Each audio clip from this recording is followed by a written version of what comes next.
11월의 차가운 바람이 이선아의 볼을 스쳐 지나갔다. 버스에서 내린 그녀는 잠시 주위를 둘러보며 깊은 한숨을 내쉬었다. 강북의 한적한 주택가, 높은 담장과 오래된 가로수들이 늘어선 골목길은 그녀가 살던 동네와는 전혀 다른 세상이었다. 48세의 이선아 손에는 낡아빠진 인조가죽, 가방 하나와 구겨진 종이 한 장이 전부였다.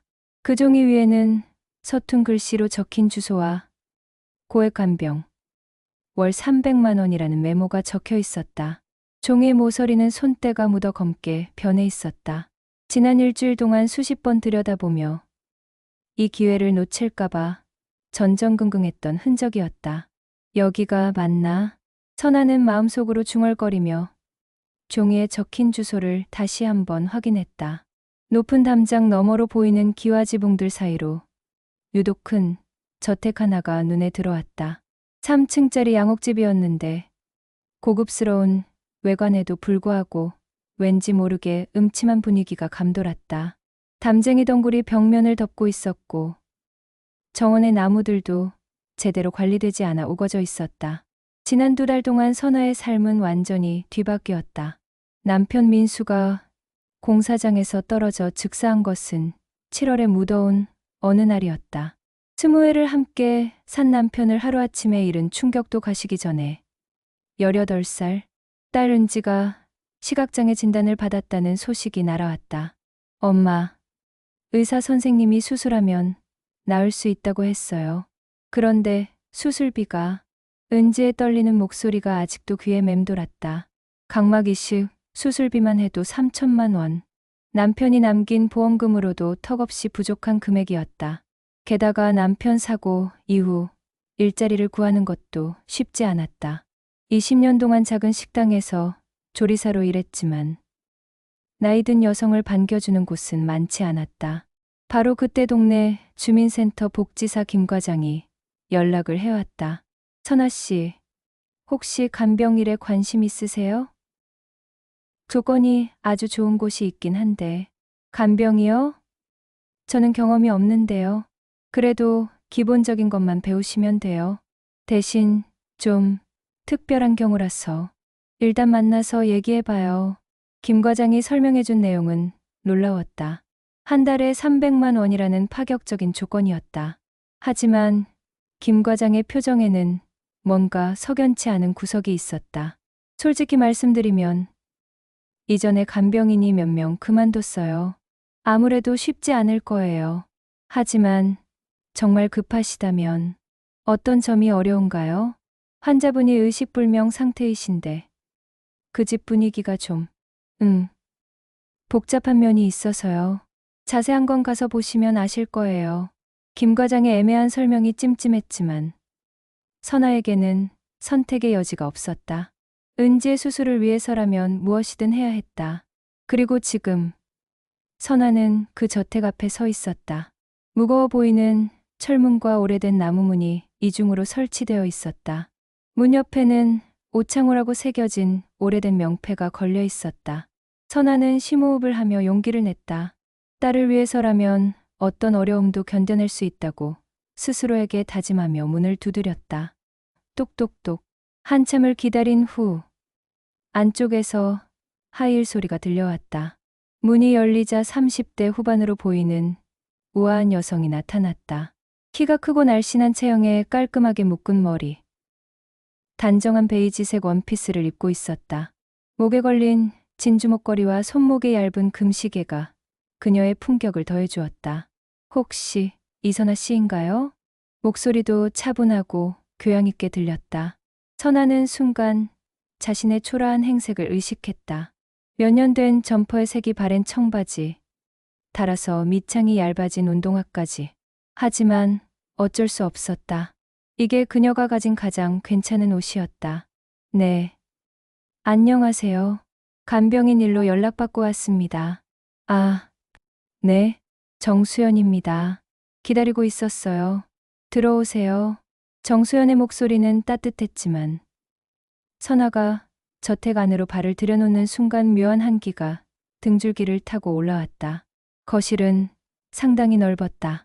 높은 천장과 샹들리에 값비싸 보이는 앤틱 가구들이 배치되어 있었지만 어쩐지 생기라고는 찾아볼 수 없는 공간이었다.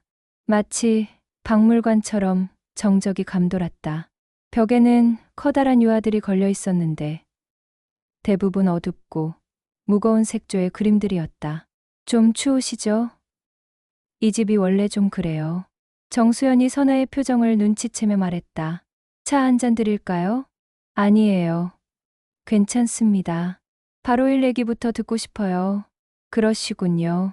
그럼 먼저 시아버님 상태에 대해 설명드릴게요. 정수연은 선아를 소파에 앉게 한 후 마주 앉으며 이야기를 시작했다. 시아버님은 오창호 교수님이에요. 서울대에서 경영학을 가르치셨던 분이시죠. 2달 전에 갑작스럽게 뇌졸중으로 쓰러지셨어요. 다행히 생명에는 지장이 없지만 의식을 잃으신 상태예요. 완전히 의식이 없으신 건가요? 네. 깨어나실 기미가 전혀 없어요. 의사는 언제 회복될지 알 수 없다고 하더라고요. 그래서 장기간 간병이 필요한 상황이에요. 정수연의 설명은 차분했지만 선아는 그녀의 표정에서 뭔가 석연치 않은 구석을 느꼈다. 시아버지가 의식불명인데도 크게 걱정하는 기색이 없었다. 오히려 사무적으로 설명하는 느낌이었다. 주로 어떤 일을 해야 하나요? 기본적인 신체 관리예요. 2시간마다 수액을 교체하고 체위를 바꿔드리고 간단한 청결 관리 정도요. 어렵지는 않을 거예요. 제가 간병 경험이 전혀 없는데 괜찮을까요? 처음엔 제가 도와드릴 테니까 걱정 마세요. 그리고 정수연이 잠시 망설이더니 말했다. 혹시 이 일 오래 하실 생각이세요? 이전 간병인들이 자주 바뀌어서요. 왜 그렇게 자주 바뀌었나요? 글쎄요. 아무래도 분위기가 좀 우울해서 그런 것 같아요. 의식 없는 환자를 돌보는 게 쉬운 일은 아니잖아요. 정수연의 대답이 애매했지만 선아는 더 이상 묻지 않기로 했다. 지금 중요한 건 일자리를 구하는 것이었다. 저는 정말 절실해서 왔어요. 딸 수술비가 급해서요. 최선을 다하겠습니다. 그렇게 말씀해 주시니 다행이네요. 그럼 시아버님을 뵙고 가실까요? 2 사람은 계단을 올라갔다. 2층으로 올라가며 정수연이 덧붙였다. 저는 화가예요. 주로 3층 작업실에서 작업을 하니까 필요한 게 있으시면 언제든 불러주세요. 그리고 남편, 그러니까 교수님 아들 지훈이도 저녁에 들러서 인사드릴 거예요. 남편분은 뭘 하시나요? 건설회사를 운영해요. 꽤 큰 회사라 바쁘셔서 자주 집에 없어요. 복도는 길고 어두웠다. 양쪽 벽에는 가족 사진들이 걸려 있었는데 대부분 오래된 것들이었다. 그 중에 젊은 시절의 오창호로 보이는 남성이 포함된 사진들도 있었다. 선아는 무심코 그 사진들을 바라보다가 묘한 기분을 느꼈다. 뭔가 낯익은 얼굴이었다. 2층 끝 방문이 열렸다. 의료용 침대와 각종 의료 장비들이 설치된 병실 같은 방이었다. 그리고 그 침대에 누워있는 백발의 노인이 선아의 시야에 들어오는 순간 선아의 심장이 쿵 내려앉았다. 70세 정도로 보이는 노인이었지만 그 얼굴, 윤곽과 눈매, 코의 모양까지 모든 것이 선아가 평생 잊지 못할 누군가를 닮아 있었다. 30년 전 큰 화재 사고로 헤어진 아버지의 모습과 너무도 흡사했다. 이럴 수가. 선아는 무의식 중에 침대 옆으로 다가갔다. 가까이서 본 오창호의 얼굴은 더욱 확실했다. 나이 들어 주름지고 머리는 휘어졌지만 기본적인 골격과 생김새는 기억 속 아버지와 일치했다. 그런데 더 놀라운 건 그의 손이었다. 의식을 잃은 채 이불 위에 놓인 그의 손등에는 희미한 화상 자국들이 남아 있었다. 그 순간 선아의 기억 속에서 어린 시절의 장면이 생생하게 되살아났다. 아빠, 손 다쳤어요. 7살 선아가 울며 아버지의 손을 잡던 그날, 공장 화재 사고로 온몸에 화상을 입은 아버지가 병원 침대에 누워있던 모습. 그때 아버지 손등의 화상 자국과 지금 눈앞에 있는 노인의 상처가 정확히 같은 위치에 있었다. 괜찮다. 선아야. 아빠는 괜찮으니까 울지 마라. 그날 밤 아버지는 다른 가족들을 구하러 불타는 공장으로 다시 들어갔다. 그리고 그 이후로 선아는 아버지를 다시 보지 못했다. 시체도 찾지 못한 채 실종으로 처리되었을 뿐이었다. 선아 씨, 괜찮으세요? 정수연의 목소리에 정신을 차린 선아는 애써 침착함을 유지했다. 하지만 손은 여전히 떨리고 있었다. 아, 네. 죄송해요. 처음이라 좀 긴장이 되네요. 이해해요. 처음엔 다들 그래요. 시간이 지나면 익숙해지실 거예요. 선아는 고개를 끄덕이며 오창호의 얼굴을 다시 바라봤다. 코끝에 있는 작은 점, 왼쪽 귀 위에 있는 작은 흉터, 심지어 숨쉬는 패턴까지 모든 것이 기억 속 아버지와 일치했다. 하지만 확신할 수는 없었다. 30년이라는 세월은 사람의 모습을 많이 바꿔놓기 마련이고 비슷하게 생긴 사람은 얼마든지 있을 수 있었다. 게다가 만약 정말 아버지라면 왜 다른 이름으로 완전히 다른 신분으로 살고 있는 걸까? 교수님이 젊었을 때는 어떤 분이셨나요? 선아가 조심스럽게 물었다. 글쎄요. 시아버님에 대해서는 저도 자세히 모르거든요. 결혼한 지 3년밖에 안 되었고 남편도 아버지 과거에 대해서는 별로 얘기하지 않아서요. 정수연의 대답에는 뭔가 꺼려하는 분위기가 있었다. 마치 시아버지의 과거를 파헤치는 걸 원하지 않는 것 같았다. 가족은 아드님 외에 다른 분은 안 계신가요? 네. 지훈이가 외아들이에요. 사모님은 10년 전에 돌아가셨고요. 선아는 더 이상 묻지 않기로 했다. 너무 많은 질문을 하면 의심받을 수 있었다.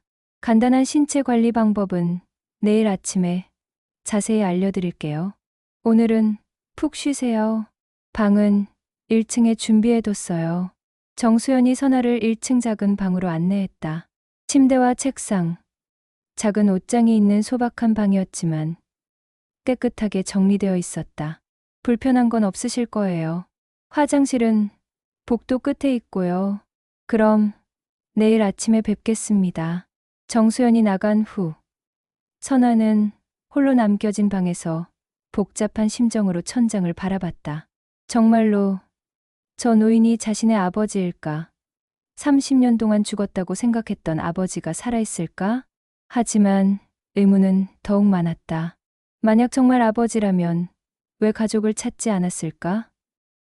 왜 완전히 다른 신분으로 살고 있을까?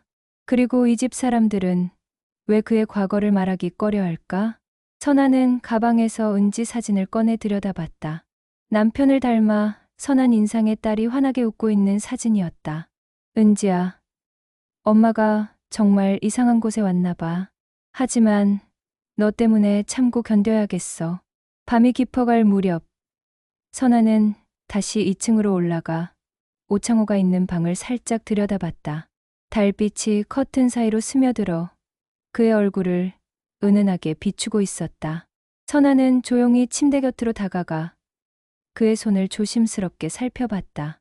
손등의 화상 자국뿐 아니라 손가락 사이사이에 있는 작은 상처들까지 모든 것이 너무나 친숙했다. 아버지, 정말 아버지인 거죠? 하지만 대답은 없었다. 오직 규칙적인 숨소리만이 정적을 깨뜨릴 뿐이었다. 선아는 의자에 앉아 긴 밤을 맞았다. 내일부터 시작될 새로운 일. 그리고 혹시 모를 기적에 대한 기대와 불안이 뒤섞인 채로 창밖에서는 찬바람이 저택을 휘감으며 지나갔고 멀리서 시계탑 종소리가 자정을 알렸다. 만약 정말 아버지라면 이번엔 제가 지켜드릴게요. 새벽 6시 선아는 낯선 환경에서 잠을 설친 채 눈을 떴다. 창밖으로 희미한 아침빛이 들어오고 있었지만 저택 안은 여전히 어둠이 감돌았다. 두터운 커튼과 높은 담장 때문에 햇빛이 제대로 들어오지 못하는 것 같았다. 세수를 마친 선아는 2층으로 올라가 오창호의 상태를 확인했다. 밤사이 변한 건 없었다. 여전히 의식 없이 누워 있었지만 가까이서 보니 어젯밤보다 더욱 확실했다. 이 사람은 분명 자신의 아버지였다. 오전 8시쯤 정수연이 나타났다. 말끔하게 화장을 하고 깔끔한 옷차림을 한 모습이 아침부터 완벽했다. 잘 주무셨어요? 첫날 밤이라 불편하셨을 텐데. 괜찮았어요. 교수님 상태는 어젯밤과 같네요. 네, 늘 그래요. 이제 간단한 간병 방법을 알려드릴게요. 정수연은 차근차근 설명했다. 수액 교체 방법, 체위 변경 요령, 구강, 청결 관리 등 기본적인 것들이었다. 생각보다 어렵지 않았지만 정수연의 설명에는 묘한 부분이 있었다. 수액 교체가 가장 중요해요. 반드시 2시간마다 정확히 해주셔야 해요. 절대 시간을 놓치면 안 돼요. 왜 그렇게 정확해야 하나요? 일반적인 영양 수액인데 30분 정도 늦어져도 괜찮지 않나요? 아니에요. 정수연의 목소리가 조금 날카로워졌다. 교수님은 특별한 상태라서 시간을 정확히 맞춰야 해요. 이건 정말 중요한 거예요. 선아는 정수연의 반응이 과민하다고 느꼈지만 더 이상 묻지 않았다. 그리고 이 수액은 일반 약국에서 파는 게 아니라 특별히 주문 제작한 거예요. 남편이 직접 가져다 줄 테니까 다른 수액은 절대 사용하지 마세요. 특별히 주문 제작한 거라고요? 네. 교수님 상태에 맞춰서 특별히 만든 거예요. 영양 성분이 일반적인 것과 달라서 효과가 더 좋아요. 정수연의 설명은 그럴듯했지만 선아는 뭔가 이상하다고 느꼈다. 의식불명 환자에게 그렇게까지 특별한 수액이 필요할까? 실습을 시작했다. 선아가 오창호의 팔을 들어 체위를 바꿔주는 동안 그의 상체에서 더 많은 흉터를 발견했다. 가슴 부위와 어깨, 팔뚝에도 화상으로 보이는 자국들이 여러 개 있었다. 기억 속 아버지 몸에 있던 상처와 위치가 거의 일치했다. 특히 왼쪽 어깨 뒤편에 있는 별 모양 흉터를 보는 순간 선아는 확신에 찼다. 이건 내가 태어나기 전에 생긴 거란다. 별똥별이 떨어진 자리래. 어린 시절 아버지가 농담처럼 했던 말이 생생하게 떠올랐다. 그때는 단순히 재미있는 이야기로 들었지만 지금 보니 그 흉터의 모양과 위치가 완전히 일치했다. 선아의 손이 미세하게 떨렸다. 정수연이 그걸 눈치챘는지 물었다. 괜찮으세요? 처음에는 다들 좀 힘들어해요. 아니에요. 괜찮아요. 그런데 교수님이 젊었을 때 큰 사고를 당하신 적이 있나요? 몸에 화상 흔적이 많이 있네요. 정수연이 잠깐 손을 멈추더니 조심스럽게 대답했다. 글쎄요. 시아버님에 대해서는 저도 자세히 모르거든요. 결혼하기 전 일은 남편도 별로 얘기하지 않아서요.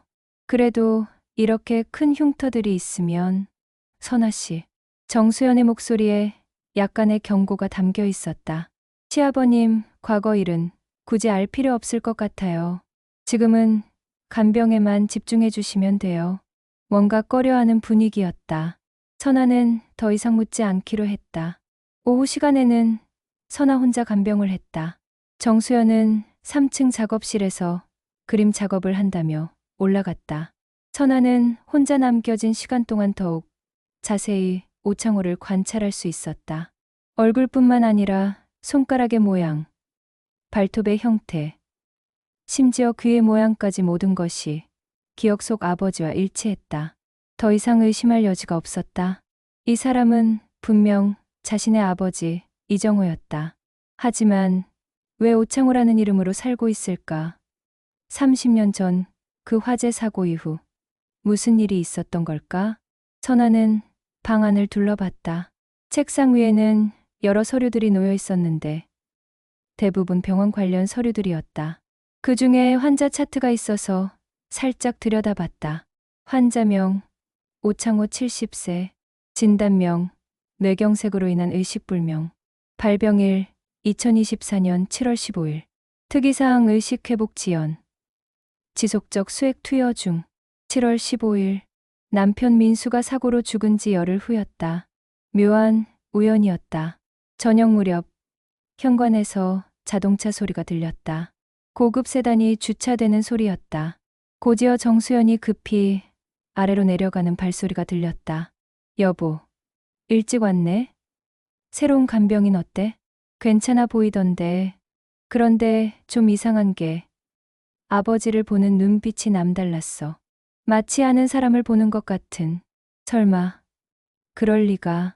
처음 만난 사이인데. 그래도 조심해야 해. 이상한 낌새가 있으면 바로 해고하자. 선아는 계단 위에서 그들의 대화를 엿들었다. 자신을 의심하고 있다는 것을 알 수 있었다. 더욱 조심스럽게 행동해야겠다고 생각했다.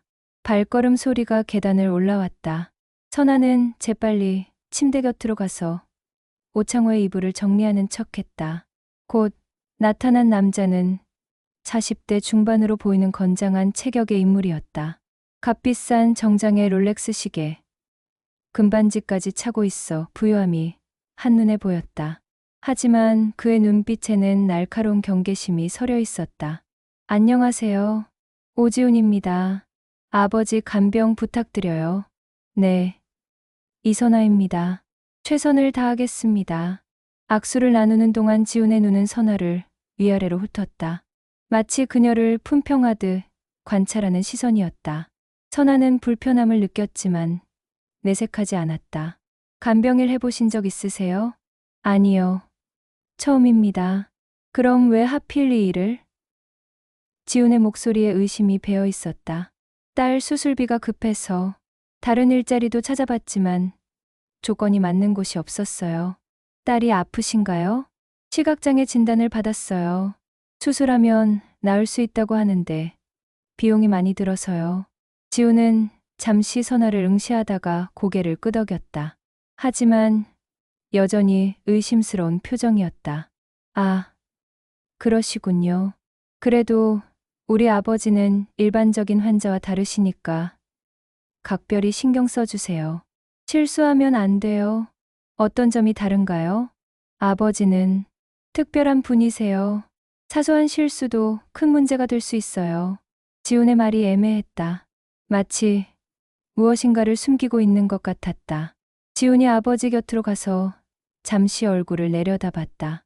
하지만 그의 표정에는 아들로서의 걱정이나 애틋함보다는 다른 감정이 스쳐 지나갔다. 선아는 그것이 무엇인지 정확히 알 수 없었지만 분명 이상했다. 마치 귀찮은 짐을 보는 것 같은 시선이었다. 내일부터 새로운 수액으로 바뀔 거예요. 정확한 시간에 맞춰서 교체해 주세요. 아버지께는 시간이 매우 중요하거든요. 네, 알겠습니다. 지훈이 가방에서 수액 몇 봉을 꺼내 냉장고에 넣었다. 일반적인 수액과는 조금 다른 모양이었다. 라벨도 병원에서 보던 것과 달랐다. 이 수액은 특별히 제조한 거라서 다른 곳에서는 구할 수 없어요. 떨어지면 제가 가져다 드릴 테니까 미리 연락해 주세요. 특별히 제조한 거라고요? 네. 아버지 상태에 최적화된 특수 수액이에요. 일반 병원에서 쓰는 것보다 훨씬 효과가 좋아요. 지훈의 설명은 전문적으로 들렸지만 선아는 뭔가 석연치 않았다. 의식불명 환자에게 그렇게까지 특별한 수액이 필요할까? 혹시 어떤 성분이 들어있는 건가요? 의학적으로 복잡한 내용이라 설명드리기 어려워요. 그냥 시간만 정확히 맞춰서 교체해 주시면 됩니다. 지훈은 선아를 한 번 더 의미심장하게 바라본 후 방을 나갔다. 선아는 그가 떠난 후에도 한동안 불편한 기분을 떨칠 수 없었다. 밤 10시경. 선아는 새로운 수액으로 교체 작업을 했다. 수액을 자세히 살펴보니 일반적인 것과 확실히 달랐다. 색깔도 약간 다르고 냄새도 달랐다. 뭔가 화학적인 냄새가 났다. 교체 작업을 마치고 나서 선아는 오창호의 손을 잡고 조용히 속삭였다. 아버지, 정말 아버지가 맞죠? 30년 동안 어디 계셨던 거예요? 하지만 대답은 없었다. 다만 오창호의 손가락이 아주 살짝 움직인 것 같았다. 착각일 수도 있었지만 선아는 희망을 품었다. 자정이 넘어서야 선아는 1층 자기 방으로 내려왔다. 하지만 잠이 오지 않았다. 너무 많은 일이 하루 사이에 벌어졌기 때문이다. 정말로 저 노인이 자신의 아버지일까? 만약 맞다면 30년 동안 무슨 일이 있었던 걸까? 그리고 왜 지훈과 정수연은 그의 과거를 말하기 꺼려할까? 특히 그 특수수액이 신경 쓰였다. 지훈의 설명은 그럴듯했지만 뭔가 숨기는 게 있는 것 같았다. 새벽 2시, 선아는 다시 2층으로 올라가 수액을 교체했다. 이번에도 오창호의 상태는 변함없었다. 하지만 가까이서 보니 그의 호흡이 조금 얕아진 것 같았다. 새로운 수액의 영향일까? 선아는 불안한 마음으로 다시 자리로 돌아왔다. 내일부터는 더욱 주의 깊게 관찰해야겠다고 다짐했다. 특히 그 수액이 정말 치료용인지 확인해봐야 했다. 창밖으로 동이 트기 시작했다. 긴 밤이 끝나가고 있었지만 선아의 마음속에는 더 많은 의문이 쌓여가고 있었다. 사흘이 더 지났다. 선아는 점차 일에 익숙해져 갔지만 마음 한구석의 불편함은 사라지지 않았다. 오히려 시간이 지날수록 이상한 점들이 더 많이 눈에 띄었다. 가장 이상한 건 수액 교체 시간이었다. 지우는 매일 저녁 들러 아버지 상태를 확인했는데 수액 교체 시간만 되면 반드시 나타나 감시하듯 지켜봤다. 일반적인 포도당 수액 교체인데도 왜 그렇게 신경을 쓰는지 이해할 수 없었다. 정확히 2시간마다요. 1분도 틀리면 안 됩니다. 지우는 매번 같은 말을 반복했다. 그의 목소리에는 강압적인 무언가가 담겨 있었다. 더 이상한 건 오창호의 상태였다. 의식불명이라고 했지만 가끔씩 눈꺼풀이 떨리거나 손가락이 움직이는 것을 목격했다. 특히 수액 교체 직전에 그런 현상이 더 자주 일어났다. 교수님, 저 보이세요? 선아가 조심스럽게 물어봤지만 반응은 없었다. 하지만 분명히 의식이 있는 것 같았다. 셋째 날 오후 한말숙이라는 가정부가 처음으로 모습을 드러냈다. 50대 후반의 수더분한 인상의 여성이었는데 다른 사람들과는 달리 온화한 느낌이었다. 간병인 분이시군요. 한말숙이에요. 이 집에서 10년째 일하고 있어요. 아, 안녕하세요. 이선아입니다. 말숙은 청소를 하면서 자연스럽게 대화를 이어갔다. 다른 사람들과 달리 경계심이 없어 보였다. 이 집에서 일하시게 된 거 어떠세요? 적응은 잘 되시고? 네. 일 자체는 어렵지 않은데 분위기가 좀 특별하네요. 말숙이 잠시 손을 멈추더니 주위를 둘러봤다. 그리고는 작은 목소리로 말했다. 여기서 일하시게 된 거 축하드려요. 하지만 그녀가 잠시 망설이더니 계속 말했다. 조심하셔야 해요. 무슨 뜻인가요? 지금은 말씀드릴 수 없어요. 하지만 여긴 보이는 게 다가 아니거든요. 말숙의 진지한 표정에 선아는 가슴이 두근거리기 시작했다. 뭔가 중요한 얘기를 하려는 것 같았다. 교수님 상태가 좀 이상하다고 생각하지 않으세요? 이상하다고요? 의식불명이라고 하는데 가끔 깨어나려는 것 같지 않아요? 저도 오랫동안 지켜봤거든요. 선아도 같은 생각을 하고 있었다. 말숙의 말에 깊이 공감했다. 그런데 어떻게 그런 현상이? 쉿! 말숙이 급히 선아의 말을 막았다. 위층에서 발소리가 들려왔다. 나중에 기회가 되면 따로 얘기해요. 말숙은 그 말을 남기고 급히 다른 방으로 사라졌다. 곧이어 정수연이 계단을 내려왔다. 선아 씨, 뭐하고 계셨어요? 말숙 씨와 잠깐 인사했어요. 아, 그러시군요. 말숙 씨는 오래된 직원이라 이 집 사정을 잘 알아요. 하지만 정수연이 잠시 망설이더니 말했다.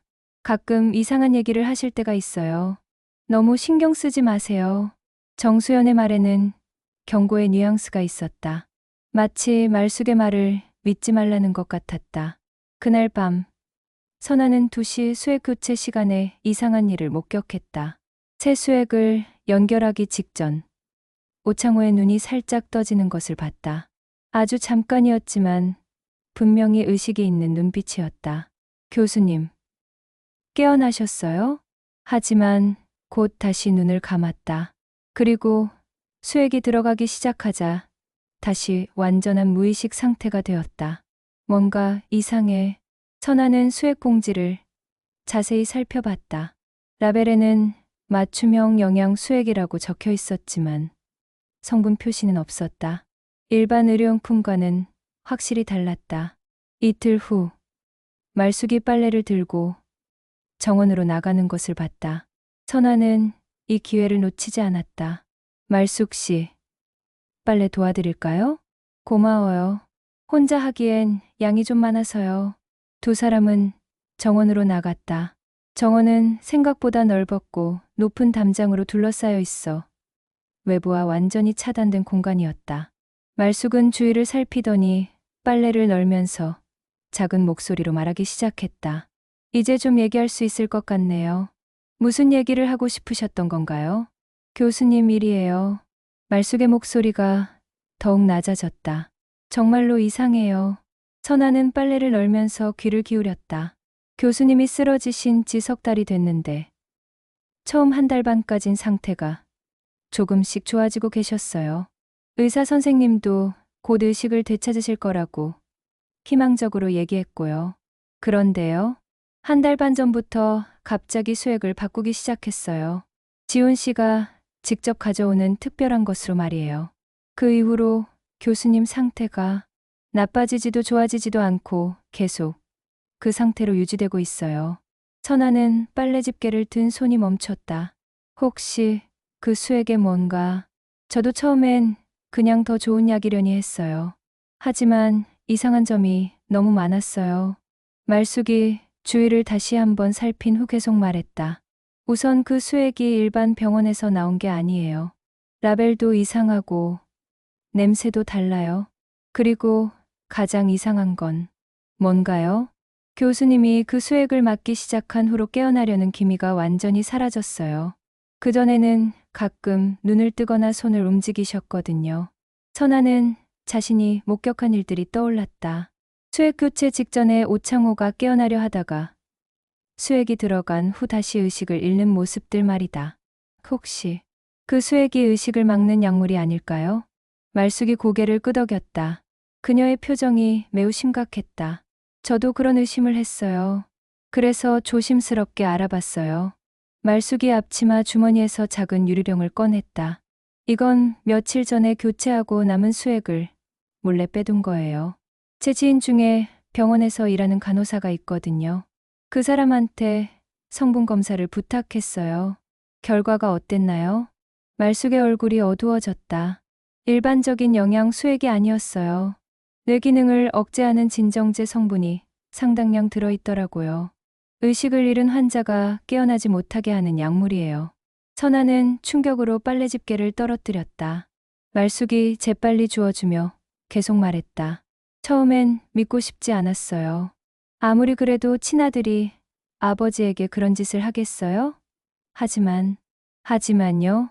지훈 씨와 수연 씨의 행동을 지켜보니 확신이 섰어요. 둘이 자주 교수님 재산에 대해 얘기하는 걸 들었거든요. 재산이요? 말숙이 주위를 다시 한번 확인한 후 더욱 작은 목소리로 말했다. 교수님이 평생 모으신 재산이 어마어마해요.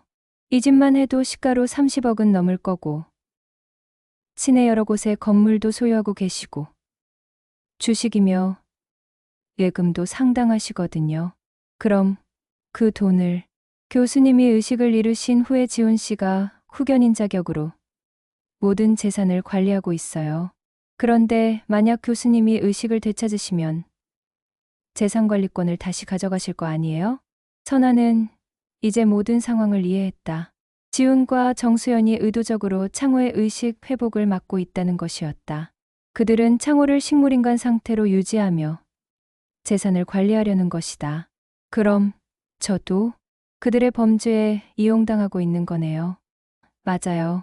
외부 간병인을 고용해서 정상적으로 간병하는 척하는 거예요. 나중에 문제가 생기면 전문 간병인을 고용해서 최선을 다했다고 변명할 수 있으니까요. 선아는 분노로 온몸이 떨렸다. 30년 만에 찾은 아버지가 이런 끔찍한 일을 당하고 있었다니. 게다가 자신도 모르는 사이에 그 범죄에 이용당하고 있었다니. 그런데 왜 저한테 이런 얘기를 하시는 거예요? 위험하지 않아요?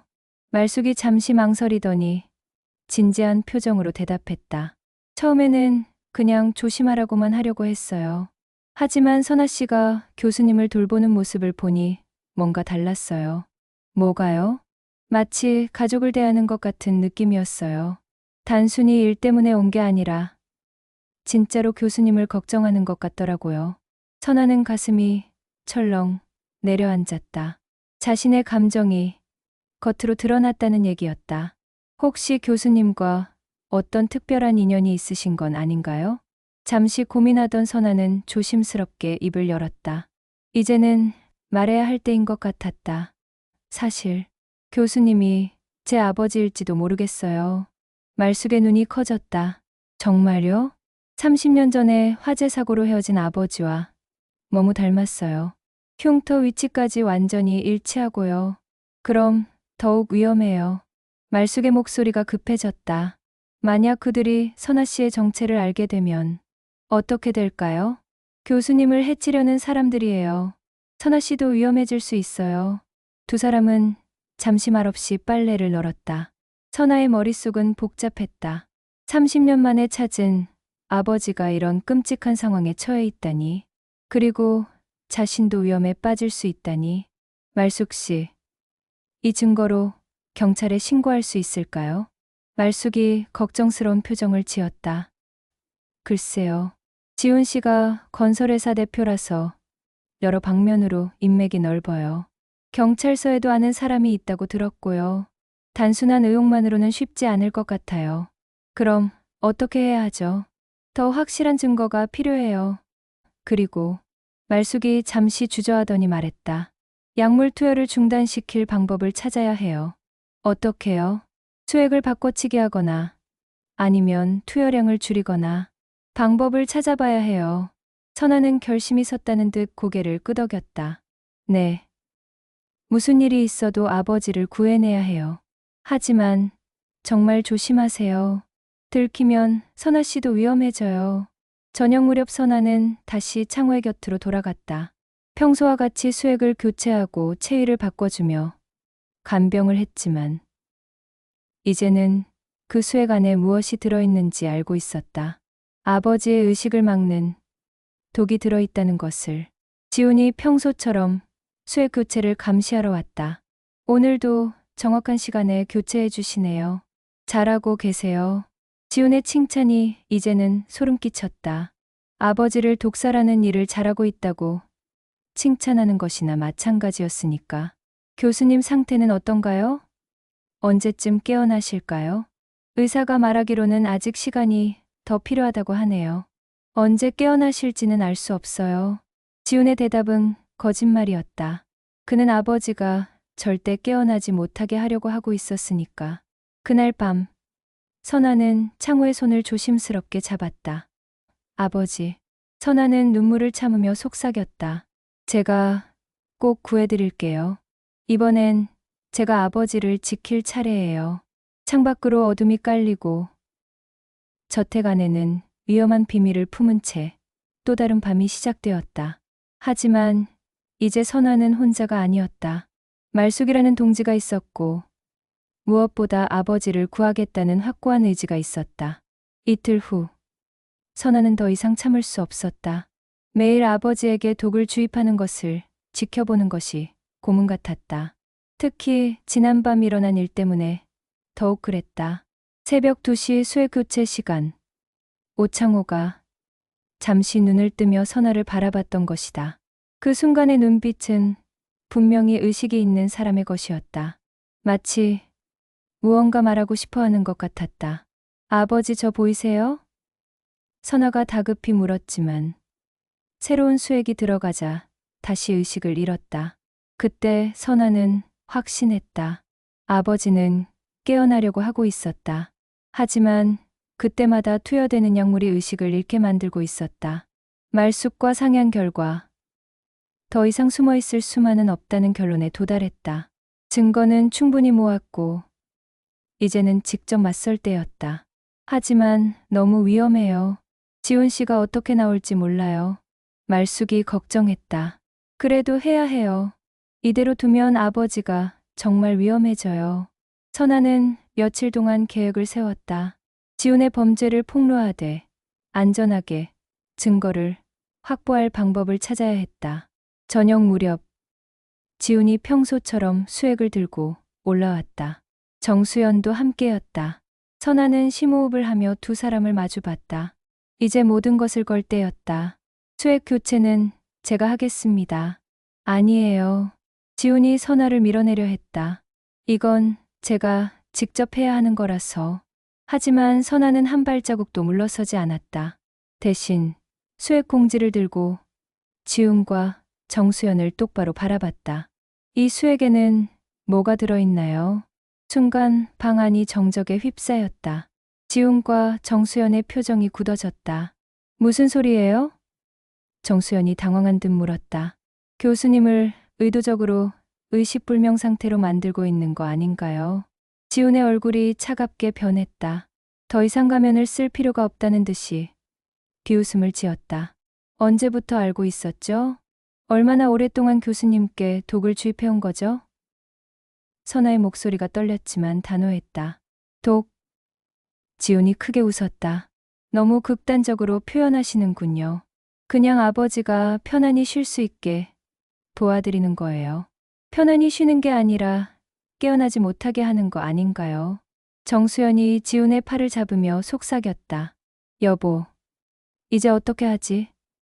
저 여자가 다 알고 있어. 지훈은 정수연의 손을 뿌리치며 선아에게 다가섰다. 그의 눈빛이 위협적으로 변했다. 당신이 뭘 안다고 생각하는 거예요. 수액에 진정제가 들어있다는 것. 교수님이 깨어나려 할 때마다 약물로 의식을 잃게 만든다는 것. 그리고 선아가 숨을 크게 들이쉬었다. 모든 게 재산 때문이라는 것. 지훈의 표정이 완전히 바뀌었다. 이제 더 이상 숨길 필요가 없다는 듯이 본색을 드러냈다. 똑똑하네요. 맞아요. 아버지 재산은 이미 제가 관리하고 있어요.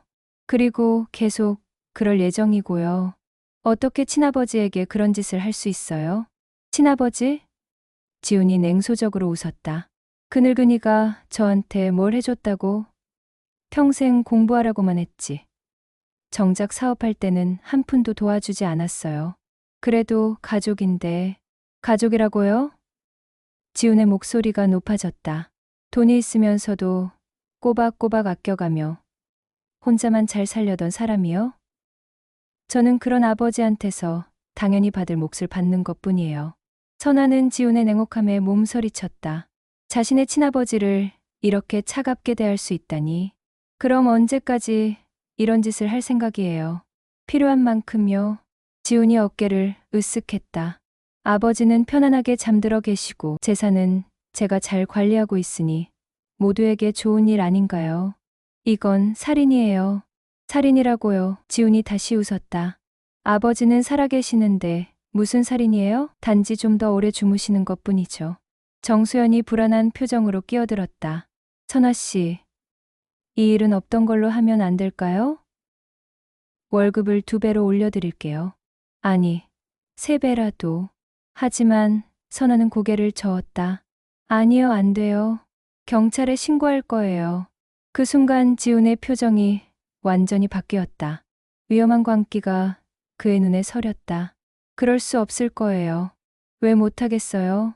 지훈이 한 발짝 더 다가오며 위협적으로 말했다. 우선 당신이 여기서 나가려면 제가 허락해야 해요. 그리고 설령 나간다 해도. 그가 잠시 멈춘 후 계속했다. 누가 당신 말을 믿을 것 같아요. 진실은 밝혀질 거예요. 진실. 지훈이 비웃었다. 고작 간병인 하나가 부잣집을 상대로 무슨 진실을 밝히겠다고요? 저는 건설회사를 운영하는 사업가고 경찰서에도 검찰청에도 아는 사람이 많아요. 선아는 절망감을 느꼈다. 정말로 지훈의 말이 맞을 수도 있었다. 사회적 지위가 다른 상황에서 누가 자신의 말을 믿어줄까? 게다가 지훈이 더욱 가까이 다가왔다. 당신이 돈 때문에 거짓말하는 거라고 하면 사람들이 뭘 믿을까요? 딸 수술비가 급하다면서 돈을 뜯어내려 한다고 하면 말이에요. 그런 식으로.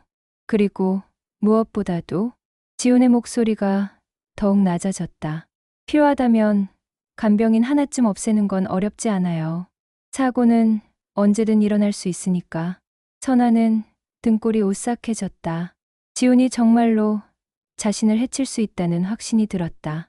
그러니까 조용히 일만 하세요.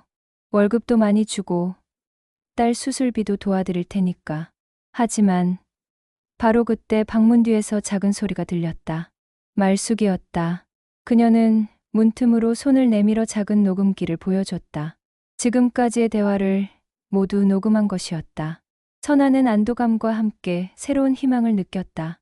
말숙 씨가 모든 걸 녹음했어요. 지훈의 얼굴이 일그러졌다. 뭐라고요? 그리고 수액 성분 분석 결과도 가지고 있어요.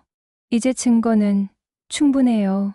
지훈이 급히 문을 열어젖혔지만 말숙은 이미 사라진 후였다. 그 여우 같은 년이. 지훈이 이를 갈았다. 당장 찾아서 그 녹음기를 가져와. 정수연은 이미 겁에 질려 울음을 터뜨리고 있었다. 여보, 이제 끝이야. 우리 잡힐 거야. 닥쳐. 지훈이 정수연을 거칠게 밀쳤다. 아직 끝난 게 아니야. 그는 다시 선아에게로 돌아섰다. 당신도 절대 여기서 나가지 못할 거예요.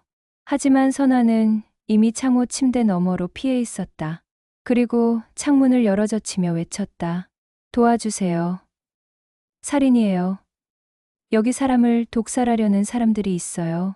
지훈이 선아를 막으려 달려들었지만 이미 밖에선 사이렌 소리가 들려오고 있었다. 말숙이 미리 경찰에 신고를 해둔 것이었다. 이런 젠장. 지훈이 창밖을 보며 절망적인 표정을 지었다. 경찰차 2대가 저택 앞에 서고 있었다. 파란 불빛이 저택을 밝게 비추고 있었다. 여보, 정수연이 지훈에게 매달렸다. 이제 어떻게 해? 정말 어떻게 해? 지훈은 마지막 발악을 했다. 휴대폰을 꺼내 어디론가 전화를 걸었다. 박경감님, 저 지훈입니다. 지금 우리 집에 이상한 일이. 네, 간병인이 갑자기 정신 이상 증세를 보이면서. 하지만 이미 늦었다. 현관문이 열리며 경찰들이 들어오고 있었다. 경찰입니다. 신고받고 왔습니다. 선아는 떨리는 다리로 창호에게 다가가 그의 손을 잡았다. 아버지, 이제 괜찮을 거예요. 제가 지켜냈어요. 그 순간 놀라운 일이 벌어졌다. 오창호의 눈꺼풀이 미세하게 떨리더니 천천히 눈을 뜨기 시작한 것이었다. 약물 투여가 중단된 지 몇 시간 만에 의식이 돌아오기 시작한 것이다. 아빠, 선아의 눈에서 눈물이 흘러내렸다. 계단에서는 경찰과 지훈이 실랑이를 벌이는 소리가 들렸다. 이건 오해입니다. 간병인이 돈을 뜯어내려고 거짓말을 하는 거예요. 그럼 이 녹음기 내용은 뭡니까? 말숙의 목소리가 들렸다. 그건. 지훈의 변명은 점점 궁색해졌다. 명확한 증거 앞에서는 어떤 변명도 소용없었다.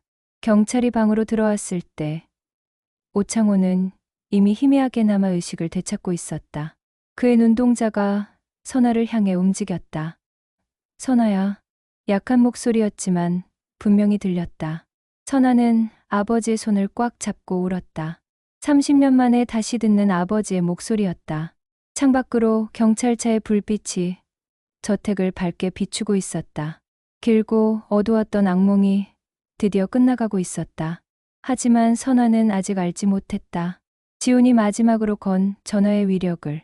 경찰이 저택에 도착했을 때 상황은 혼란스러웠다. 지훈은 여전히 자신의 무죄를 주장하며 경찰팀장인 박경감에게 사적으로 접근하려 했다. 박경감님, 저를 아시잖아요. 제가 그런 짓을 할 사람인가요? 간병인이 돈을 뜯어내려고 거짓말을 하는 거예요. 박경감은 지훈과 몇 년 전부터 알고 지낸 사이였다. 지훈의 건설회사가 경찰서, 신축 공사를 맡으면서 인연이 시작됐고 이후 몇 번 술자리도 함께 했다. 지훈 씨 말이 맞을 수도 있어요. 박경감이 다른 경찰관들에게 말했다. 일단 간병인을 조사해 봅시다. 하지만 한말숙이 나타난 녹음기와 수액 성분 분석서를 메밀자 상황은 달라졌다. 이것들이 모든 걸 증명합니다. 지훈 씨와 수연 씨가 교수님을 의도적으로 의식불명 상태로 만들어 재산을 가로채려 했어요. 박경감은 녹음기를 들으며 표정이 점점 굳어졌다. 지훈의 육성으로 범행을 자백하는 내용이 또렷하게 들렸다. 아버지 재산은 이미 제가 관리하고 있어요. 필요하다면 간병인 하나쯤 없애는 건 어렵지 않아요. 아무리 지훈과 인맥이 있다 해도 이런 명확한 증거 앞에서는 어쩔 수 없었다. 지훈 씨, 이에 대해 해명해 주시기 바랍니다. 지훈은 마지막까지 발악했다. 그건 제가 화가 나서 한 말이에요. 실제로 그런 짓을 한 게 아니라. 그럼 이 수액 성분 분석 결과는 어떻게 설명하시겠어요? 박경감이 분석서를 내밀었다. 저는 그런 거 몰라요. 병원에서 받아온 거라. 하지만 그때 더욱 놀라운 일이 벌어졌다. 침대에 누워있던 오창호의 눈꺼풀이 떨리더니 천천히 눈을 뜨기 시작한 것이었다. 교수님, 선아가 급히 다가갔다. 약물 투여가 중단된 지 몇 시간 만에 의식이 돌아오기 시작한 것이다. 이는 그동안 투여된 약물이 정말로 일식 억제제였다는 결정적 증거였다. 어디가? 창호의 목소리는 약했지만 분명했다. 박경감이 급히 의료진을 불러달라고 지시했다. 곧이어 도착한 응급의료진이 창호의 상태를 확인했다. 환자 상태가 급속도로 호전되고 있습니다. 뇌 기능이 정상적으로 회복되는 중이네요. 지훈과 정수연의 얼굴이 창백해졌다. 더 이상 변명할 여지가 없었다. 지훈, 수연. 창호가 두 사람을 바라보며 힘겹게 말했다. 왜 이런 짓을? 아버지, 죄송해요. 정말 죄송해요. 정수연이 무너져 내리듯이 울면서 사죄하는 척했다. 하지만 지훈은 끝까지 뻔뻔했다. 아버지도 이해하실 거예요. 재산을 그냥 썩히고 계셨잖아요. 제가 더 잘 활용할 수 있어요. 체포하세요. 박경감이 다른 경찰관들에게 지시했다. 지훈과 정수연은 특수상해와 재산횡령 혐의로 현행범 체포되었다. 아무리 인맥이 있어도 이런 명확한 증거와 피해자의 증언 앞에서는 소용없었다. 구급차가 도착해 창호를 병원으로 옮겼다. 선아도 함께 따라갔다. 병원에서 정밀 검사를 받은 결과 창호의 상태는 생각보다 양호했다. 의사들은 기적적인 회복이라고 감탄했다. 약물이 뇌에 영구적인 손상을 주지는 않았습니다. 며칠 더 지나면 완전히 회복될 것 같네요. 3일 후 창호는 완전히 의식을 되찾았다. 선아는 병실 한 구석에서 조심스럽게 아버지를 바라보고 있었다. 아직 확신을 갖지 못하고 있었다. 과연 자신이 맞는지, 30년 전의 기억이 정확한지. 창호가 선아를 발견하고 손짓으로 가까이 오라고 했다. 간병해 주신 분이죠? 정말 고맙습니다. 덕분에 살았어요. 아니에요. 당연한 일을 했을 뿐이에요. 창호는 선아의 얼굴을 유심히 바라봤다. 그러더니 갑자기 눈에 눈물이 고였다. 혹시 이름이 뭐예요? 이선아입니다. 창호의 손이 떨리기 시작했다. 선아, 별이 떨어진 밤에 태어났다고 해서 지은 이름 선아. 선아의 심장이 쿵쾅거리기 시작했다. 그 말은 오직 아버지만 알 수 있는 것이었다. 아버지, 정말 아버지세요? 창호의 눈에서 눈물이 흘러내렸다. 선아야, 내 딸 선아. 얼마나 찾았는지 몰라. 선아도 참았던 눈물을 터뜨리며 아버지의 손을 잡았다. 30년 만에 재회였다. 왜 다른 이름으로 살으셨어요? 저희가 얼마나 찾았는데. 창호는 힘겹게 기억을 더듬었다. 그날 화재 이후 심한 부상을 입고 의식을 잃었어. 한 달 넘게 혼수 상태였는데 깨어났을 때는 기억을 완전히 잃은 상태였지. 기억 상실이요? 응. 누구인지, 어디서 왔는지 아무것도 기억나지 않았어. 병원에서 신원을 찾으려 했지만 화재로 모든 서류가 타버렸어. 창호는 천천히 그동안의 이야기를 들려줬다. 신원불명으로 병원에 입원했다가 한 사회복지사의 도움으로 새로운 신분을 얻게 되었다는 것. 그리고 열심히 공부해서 대학 교수가 되었다는 것. 몇 년 전부터 기억이 조금씩 돌아오기 시작했어. 선아라는 딸이 있었다는 것. 화재 사고가 있었다는 것. 그래서 찾으려고 했는데 이미 도시를 떠난 후였어. 저희는 서울로 이사 갔었어요. 엄마가 아버지를 기다리다가 많이 아프셨거든요. 아버지와 딸은 30년 만에 재회를 확인하며 한참을 울었다. 병실 밖에서 지켜보던 간호사들도 눈시울을 적셨다. 그런데 선아야, 어떻게 우리 집 간병인이 된 거야?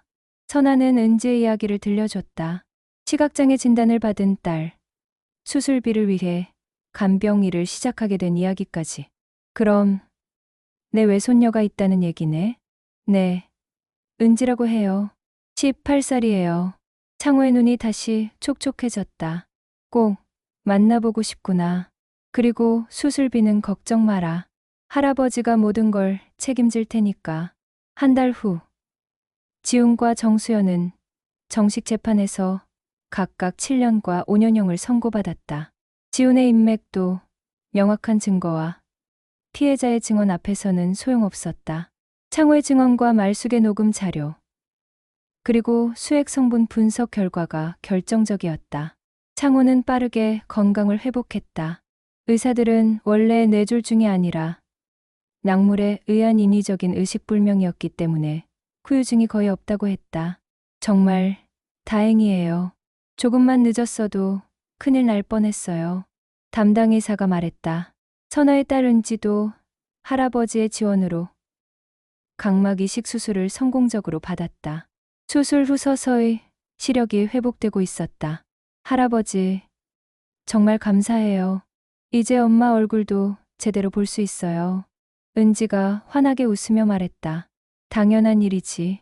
할아버지가 평생 못다 해준 걸 이제 해주는 거야. 창호는 선아와 은지를 자신의 집으로 모셨다. 지훈이 구속된 후 텅 빈 저택은 이제 따뜻한 가족의 보금자리가 되었다. 한말숙도 계속 그들 곁에서 일했다. 이제는 가정부가 아니라 가족 같은 존재가 되었다. 말숙 씨가 없었다면 어떻게 됐을지 몰라요. 선아가 고마워했다. 정의는 결국 승리하는 법이에요. 다만 때로는 용기 있는 사람이 필요할 뿐이죠. 여름이 지나고 가을이 왔다. 창호는 완전히 건강을 회복하고 다시 대학 강의를 시작했다. 선아는 더 이상 남의 집에서 일할 필요가 없어졌지만 요리를 좋아해서 작은 레스토랑을 차렸다. 창호가 자금을 지원했다. 아버지 덕분에 제 꿈을 이룰 수 있게 됐어요. 은지는 시력이 회복된 후 미대에 진학했다. 화가가 되고 싶다는 꿈이 있었다. 할아버지, 첫 개인전 할 때 꼭 와주세요. 당연하지. 할아버지가 첫 번째 그림 고객이 될 거야. 어느 가을 저녁, 선아는 아버지와 함께 저택 정원을 거닐었다. 예전에는 음산했던 정원이 이제는 따뜻한 느낌이었다.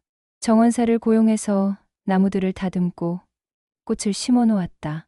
선아야, 30년 전 그 화재에서 살아남은 게 기적이야. 정말 그래요? 그리고 이렇게 다시 만날 수 있는 것도 기적이고요. 맞아. 하늘이 우리에게 두 번째 기회를 준 거야.